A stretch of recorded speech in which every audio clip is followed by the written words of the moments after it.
Now we're going to bring in our special guest, Oren Lyons. Come on up. Hot seat, huh? And get on the hot seat here. And we appreciate you taking your time. And how are you today? Good. How are you? Good. Good. And here's our little setup, our broadcast booth. And you know what I'm going to do is I'm going to turn it over to your old buddy here. All right. And I'm going to let you two have the broadband introduction. Waves. Yeah. I'd really enjoy that. I'm just going to sit here and let Harmon come on in here, Harmon. And you guys can have the floor. All right. It's an honor to be able to have Chief Lyons here with us this morning to kind of look and take a next step in publishing the Native voice on a national level.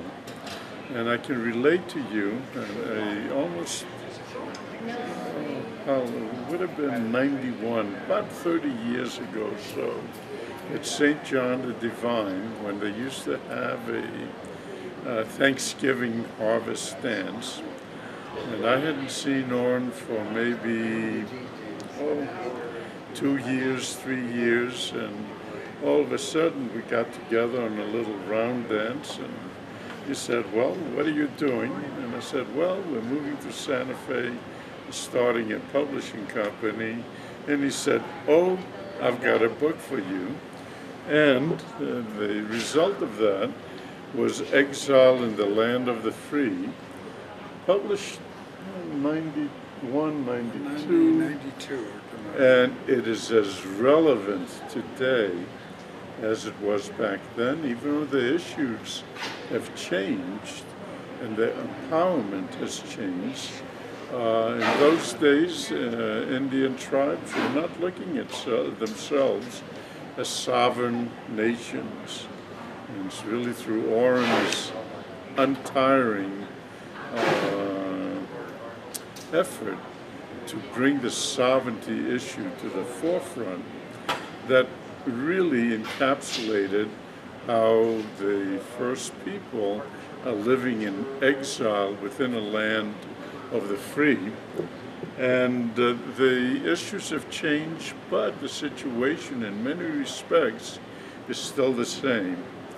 And Oren, probably as much as any of the elders of the time, was really created the issue where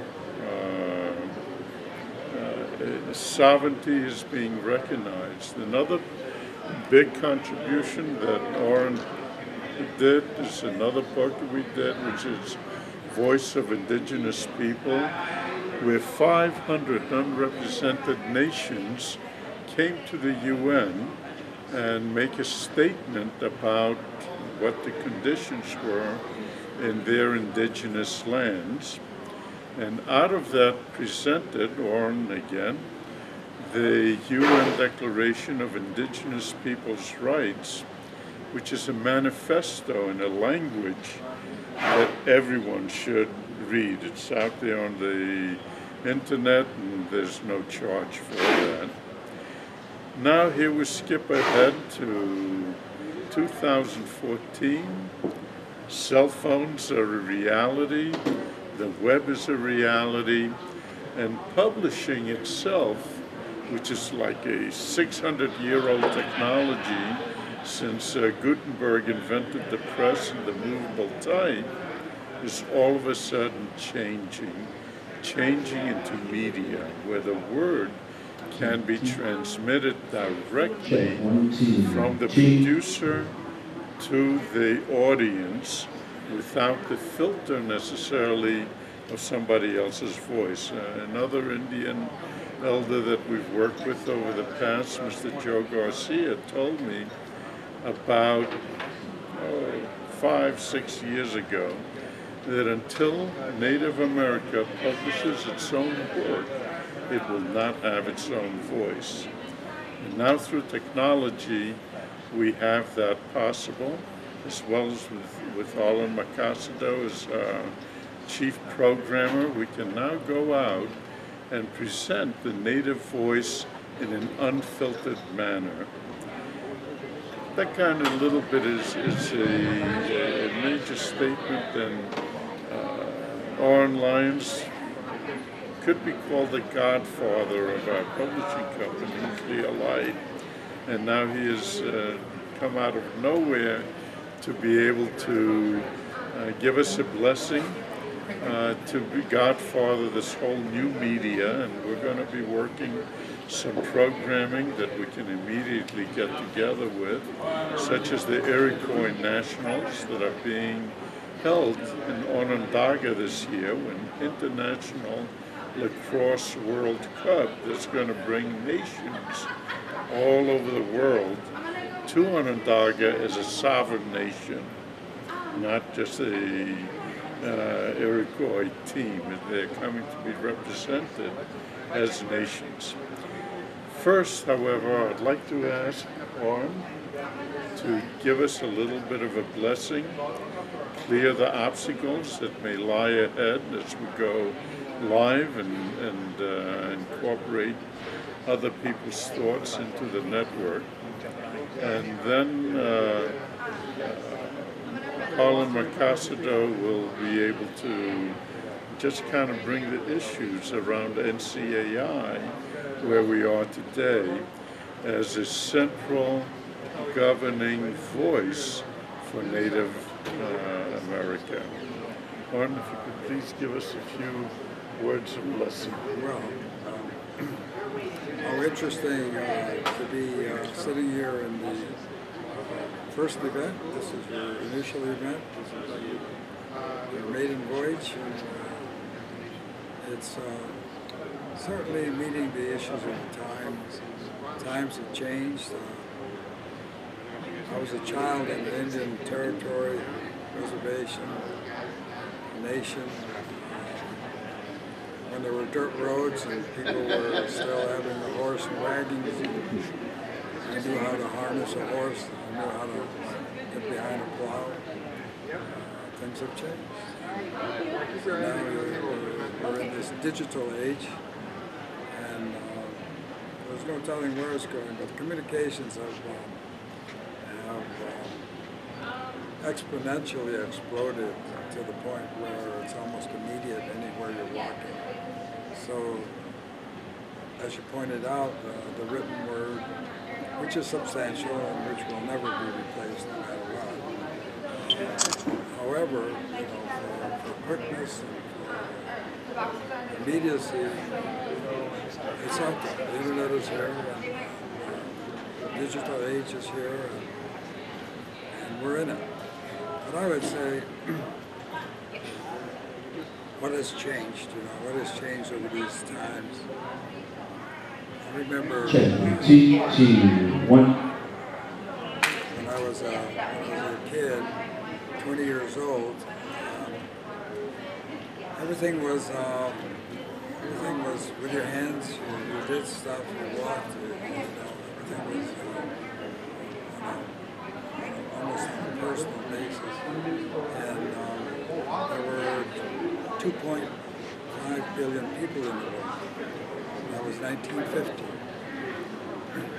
2.5 billion people in the world. And here we are, 64 years later, 7.3 billion people within 64 years. Now that's different. That's a fierce change. People are not really aware of that. They're not looking at it, but the global warming is a direct result of all of those lives, and thousands and thousands of human beings being born every day, and just multiplying on a finite resource, which is the earth.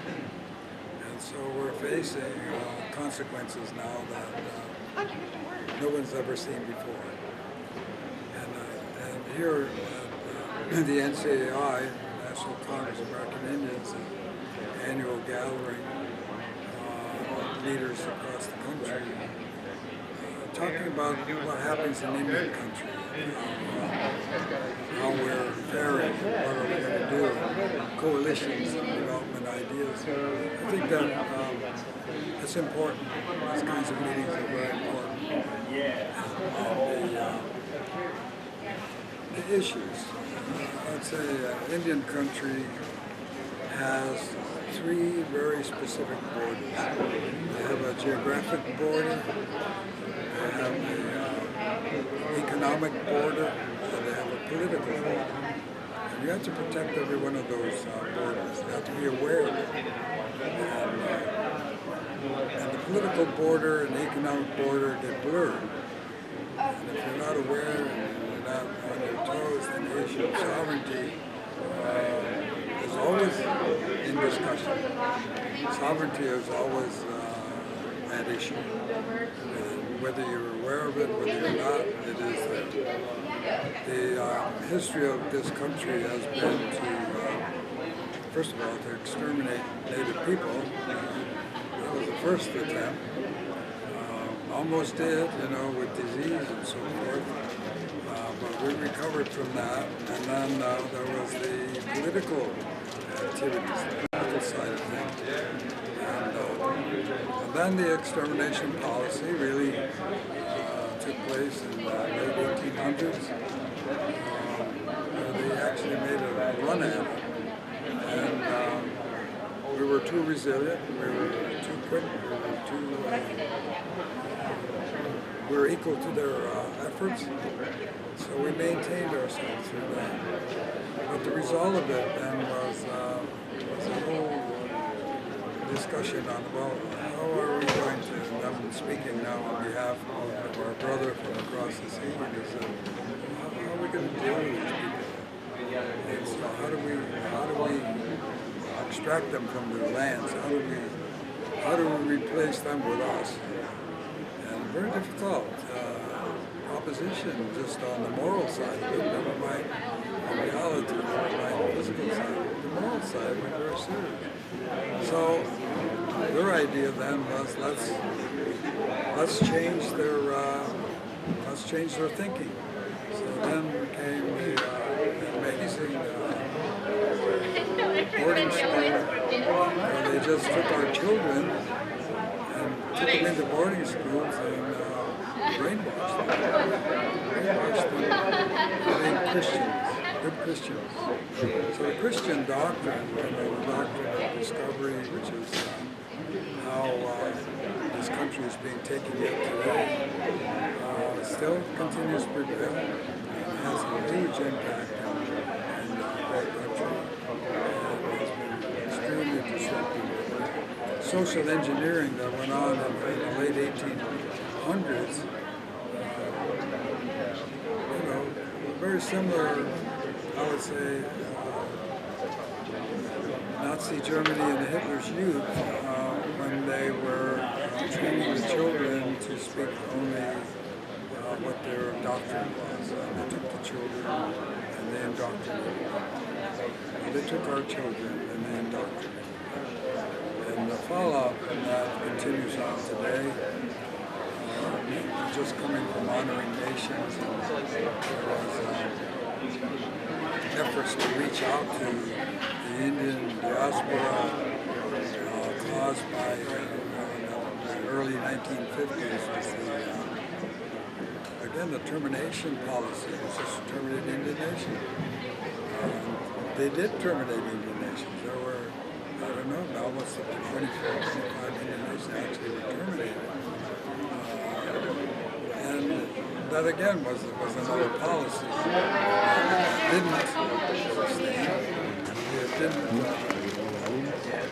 didn't do what it was. It caused a tremendous reaction.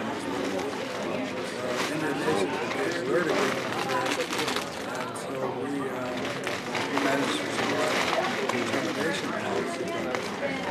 The relocation policy that went with it scattered our people in all the major cities of this country, and they're still there.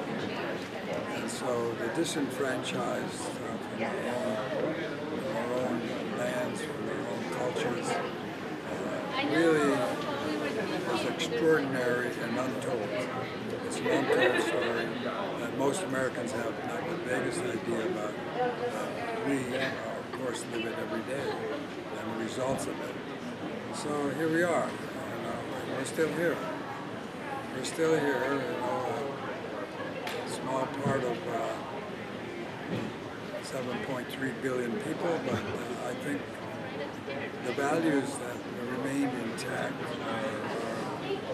are coming forth now. They're extremely important. These values are long-term thinking. You have to think ahead, 7 generations. That's not just merely a phrase, that's an instruction for leaders to look forward. I mean, today, across the world, the leadership is looking closer and closer, following Wall Street's nanosecond.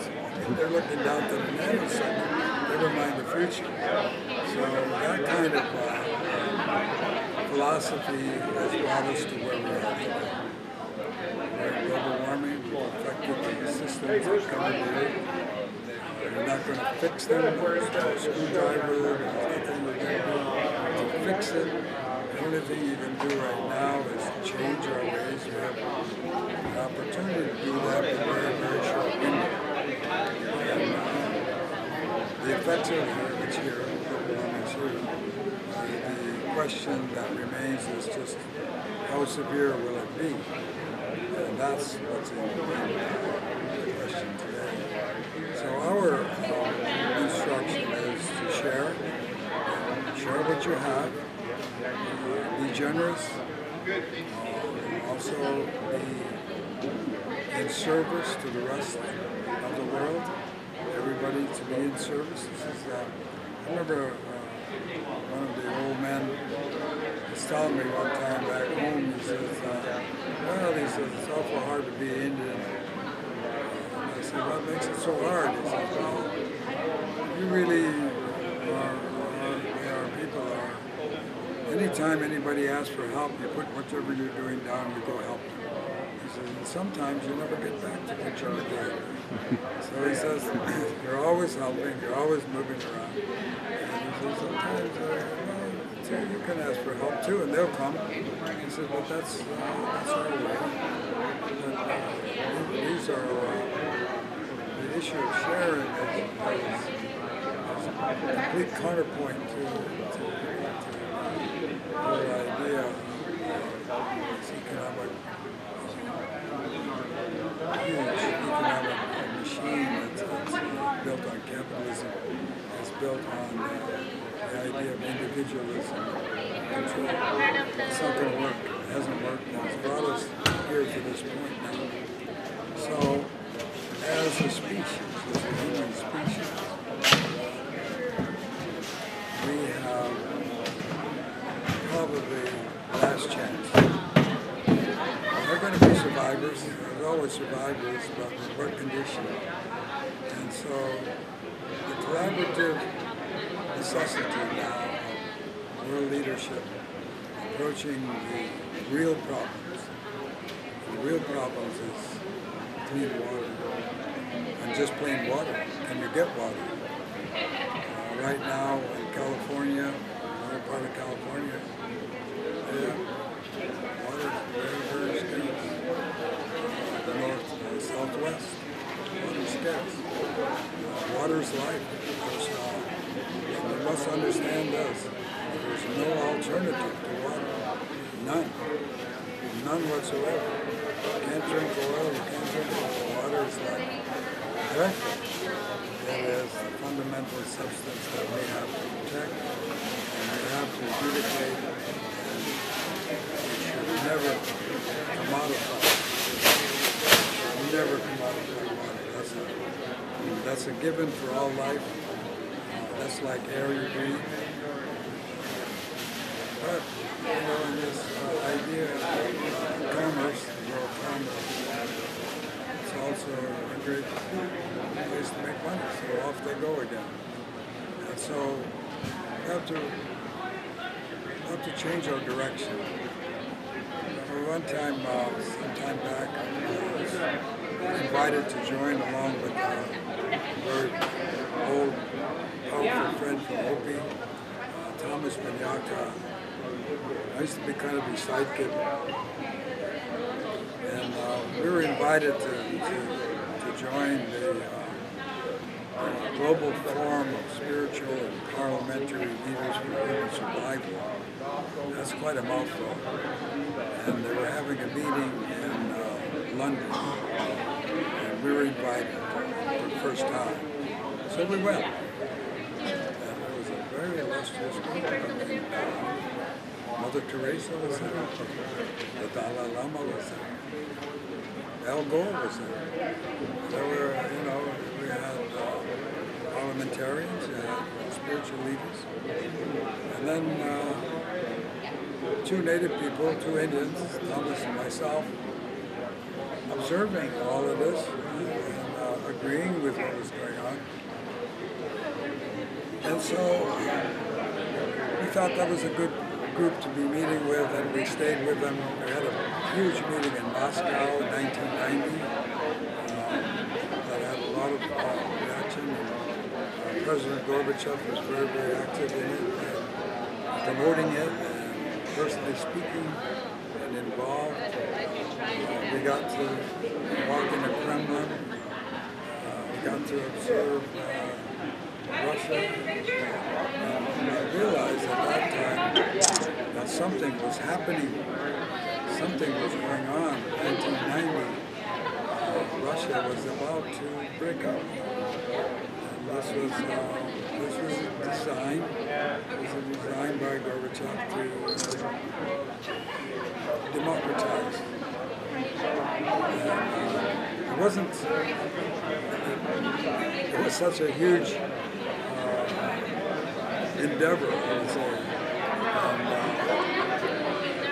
and releasing the pressure of holding people down. It was like a bronco coming out of a chute. You come out that way, and President Gorbachev couldn't sit the horse. He was slow. But the idea was out, and it was gone. And so all of this was coming from this global forum.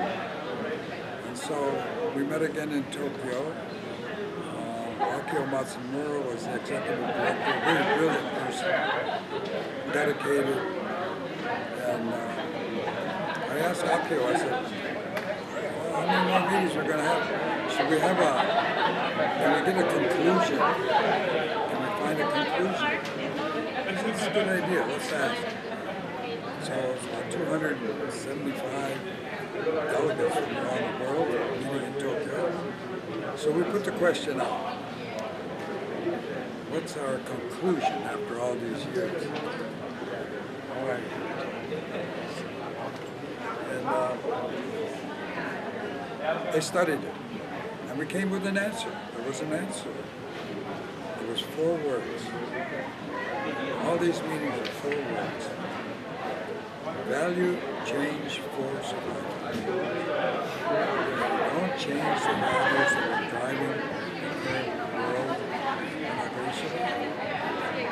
That was very clear. It was very clear. Then, of course, the question is, what values are you going to change to? And here now comes the native people. Here comes the values of sharing, the values of looking ahead, the values of service, and the values of respect for the earth. Now, those are the values that will change the direction that we're going right now. But how? The question goes out to all of you out there. How do you instruct 7.3 billion people as to the relationship to the earth in time to change the direction that we're heading? That's my question to you. It's an inspiration to be able to be a part of a legacy of examining the human condition. But it's also almost a task in getting this message out that the young people will take it on. Harlan and I have had some discussions, and the young people are looking for their own answers. They're not looking for what where they came from. They're looking at, I'm not sure what they're looking at. They're hoping that with this media we can create a dialogue. Good morning, everybody. Thank you for coming out to take part in the student walk today. Is We that have the registration form set up at the table in the center of the room. You'll see a woman kneeling down on the floor with a bandana. She has the registration forms there at the table with her. After that, you'll make your way over to where you see the speaker stand. That's where you're going to register. We will start the walk at 11:30. At 11:30, actually, we start with stretching, and then we're going to be doing a little bit of a welcome. Then we'll start with the virtual walk. So if you could hang out here, perhaps one book at 11:30, we'll start with the stretching down here. Thank you again, and make sure you register. The registration forms are in the middle of the room. It's a healthy body, a healthy mind. It's a daunting kind of task that your children and it's people like Harlan that are totally involved in the voice itself. He's been in touch with the native voice for years. And I'd like to ask him to come up as well. I was a professor at the University of Buffalo 37 years, teaching brothers' children. And they were totally ignorant of any native history. To start almost from grade school. That's how limited knowledge. Very deliberately, I might add. They don't know about the native people. And so now they're just now beginning to get that story out. The young people feel betrayed. I know this because I've been teaching them for years, and I know how they feel. When I talk about 7 generations, they respond immediately because I'm talking about them. But that's not what the world leaders are talking about today. What's going on in the Middle East right now?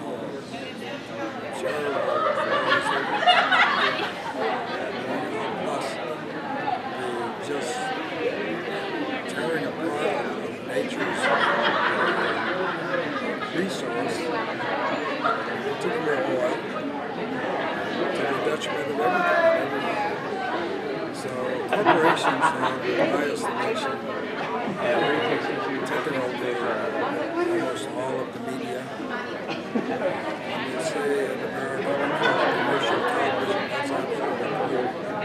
It's run by money, and the messages you get from it are directly based on people who put the money there. Very controlled media. So I have to listen by every day, and I subscribe to over 35. Good morning, everybody. If you haven't registered yet, the registration forms are on the table in the center of the room. You see a person with an orange vest on. That's where the registration forms are. After you're done filling it out, take it over to where you see the speaker stand. And also, someone left their room key on the registration table. So if you're missing your room key, come to the registration table and tell us what room you're in, and we'll give you the key. So I think that the media takeover by corporate power and authority has directed the thinking of the world. And they're very good at it. I worked in New York City from 1959 to 1970, and I worked a lot in the media and did advertising. I know the control and the way that they operate and how effective it is. So I think this media, your native media network, is right on time. It's right on time. The idea is to get things out around. Harlan, why don't you come in a little bit? Right. But we do have an open channel for people's media. Yeah, Okay, we'll just ask a few questions, and you can. I'm sure you've got some other things to do besides star around on the internet. But let's see. One thing I wanted to ask is kind of what you were just touching on as far as the media and you know, so many of the young kids are really, you know, into a whole different view of life, and I've spent enough time around them to know, and some of the things you look on the YouTube. I was explaining to Harmon last night that this group called the 1491 comedy team. Have you seen those videos? I mean, they're being, you know, they're having satire on our own culture. They understand it. And I was going to show Harmon those videos. He hasn't seen them yet. Yeah. But I was going to ask you just what you thought of it. Well, I'm a contemporary person. I come from a very traditional background. Onondaga Nation and the Six Nations, the Iroquois, are the last traditional system in North America still in charge of that. Bureau of Indian Affairs has no place at all. We raise our leaders the way we raise them. We have one church, maybe two. People are free to do what they want, but we also have the longhouse is packed. Our last ceremony, you would have been proud to see those young men dancing and dressing. I mean, putting on and being very proud and forceful of who they are.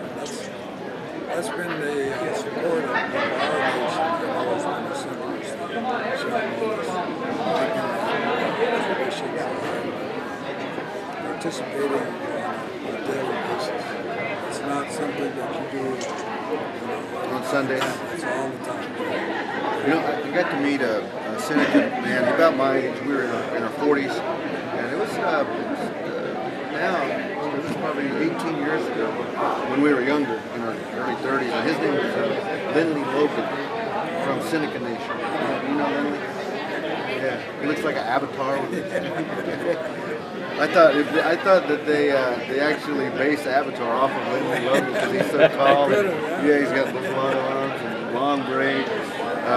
But you know, even then, at that age, he was. And we were in LaDonna Harris's ambassadors group, and one of the things that they did was they made us get up and talk about our culture and what we knew of it, and you know, Lindley would get just passionate and emotional, and you could see that it was the Longhouse culture was still alive. He was just so proud. Well, it is, you know, and the dust really flies when we start dancing. Our benches, the singers, any kid that comes and sits on the bench, and that's what they do right away. They do they start right from there. So our benches are full of people downstairs. And in Six Nations, they have the rooftop, what they call sings. They go around to all the different Indian nations, American, Six Nation territories. Everyone sings by themselves. New songs. New songs. It's all run by us guys are invited. They sing there. They sing and speaking. Introductions, the whole work. And it's loaded. Yeah. Well, it's when I hear that, I get envious because, you know, I'm Sackingfoss from Oklahoma, and in fact, Harmon and I showed him our humble little lodge where we have our drum dance, and a lot of it is.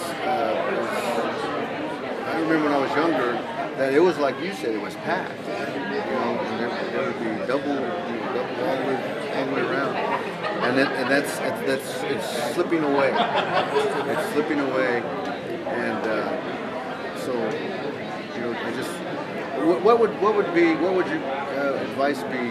Perhaps, I don't know about advice, but maybe what would you say as far as how do we bring back the young people and get them interested in that again?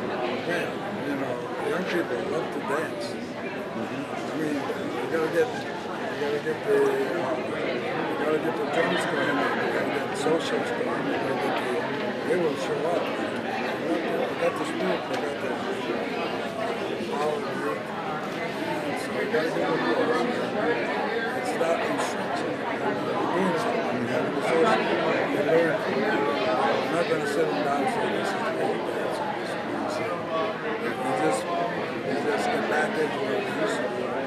Everybody learned. They learned to watch it. Everybody learned to do it. Never have instructions. Always have the kids. Always there. We're listening. That's how I learn.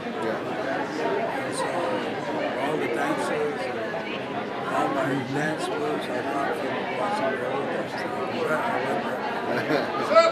Let's see something. We're filling up. Let me just briefly tell our viewers out there what's going on. They're having the health walk, and it's filling up, and they had to have the health walk. All the other days it was sunshine and nice, and now they get to go walk in the rain. So I guess it'll be a memory. Yeah. Well, no, I'm not.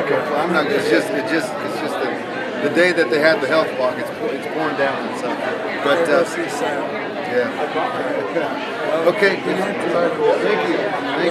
Thank you for being here. And this old guy here. He's the brains behind the operation. I said, all you people out there. Yep, that's right. Thank you, Oren Lyons. Chief Lyons. All right.